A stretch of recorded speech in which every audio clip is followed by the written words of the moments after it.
Texas Governor Greg Abbott wants schools in his state investigated for carrying books that he considers to be pornographic. You know, here's this story. What caught me is it's another one of those things, like it or not, that Republicans grab a hold of, and like they did in West Virginia with the whole parents are messing with my child's education and I don't like it. This is a continuation. They figured out this works. So now you have this thing that's going to work for them. Yeah. I mean, well, and it's very scary because obviously the governor comes out and says, listen, we have a problem. We have found pornography in high school libraries. Well, that's attention grabbing. Oh my God, you don't want porn in a high school library. You got to get, but people assume when you say that, okay, well, somebody snuck in some Playboys in there. There's some Hustlers hidden. No, what they're talking about are books that might be considered probably beyond a high school student to a degree, depending on, the maturity level of them. But they deal with issues of abuse. They deal with rape. Right. And well, to me, Farron, I mean, all a parent has to see is one of the books is called Gender Queer, a memoir. Regardless of the merits of the book, my point is that you have Abbott taking that, and the other one is called In the Dream House. And so he takes these books, he takes excerpts of it. I can't think of anything that is going to inflame Texas voters any more than this. And then you got Beto O'Rourke now jumping into it, who's just such a lightweight. I mean, just a terrible lightweight. I don't know what he's done in his life. He has no life experience, for God's sakes. So now they're going to beat him to death with this. I know, Matthew McConaughey may be the only hope for Texas if he jumps in. McConaughey but I'm not, could. I'm not too thrilled with him either. But either way, they jump on these social issues, and that's what these books are. At the heart of it, they don't have a problem with the books, but they understand Abbott's got a problem in the polls. His policies, even among Texas voters, are not popular. Mm-hmm.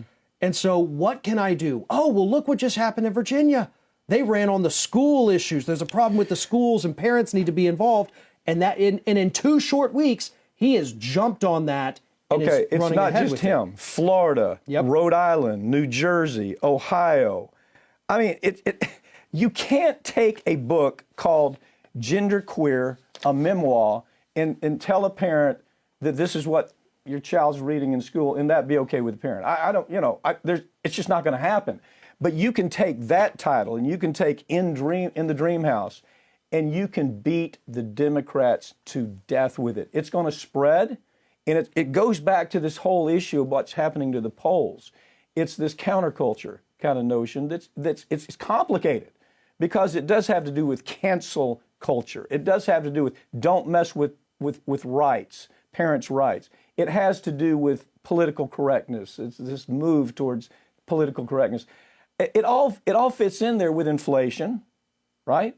And it fits in there with some policies that they see this president executing on, and this is just another one of the problems. Right, and this is what they're going to do. They're going to use issues like this, just like they use the critical race theory, just like they use cancel culture, even though, they're the ones who are canceling far more things, but they're going to run on those for about 11 months. When we get into that home stretch, after they've already baited everybody along with these, social issues and the culture wars, that's when you then hit them with, are you better off than you were 2 years ago? Look at the inflation. Look at the prices. It's the death blow, and that's why they don't want to do it yet. It's what you do in trial. Yeah. It's what you do in trial is you go in with that issue that just enrages everybody, and then you come back and you come in with the second phase of that.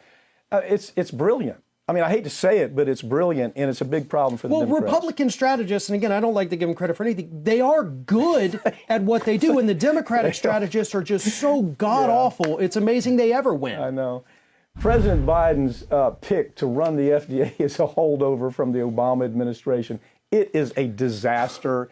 This guy is like asking Colonel Sanders to have a chicken farm and protect the chickens. He is an absolute joke. He comes from Duke University, where everybody in the pharma industry goes to get experts. When a pharmaceutical company kills people with bad drugs, they go to Duke to get that expert to say, well, it wasn't the pharmaceutical, it wasn't the drugs problem. I mean, the list of companies that this guy has, basically gotten money from or worked on behalf of in some capacity. Hey, look at this: Merck, Amgen, Biogen, Genentech, Eli Lilly, Boehringer Ingelheim.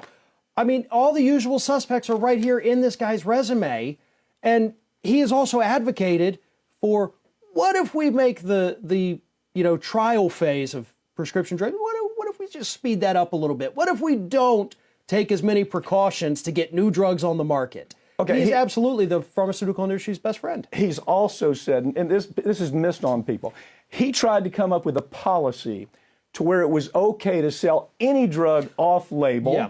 And it was, and you can use a preemption argument. You could say, well, the FDA says that any drug can be sold off-label. He did that specific. Coliff, we're talking about Coliff, by the way, but he did that. Robert Coliff, he did that.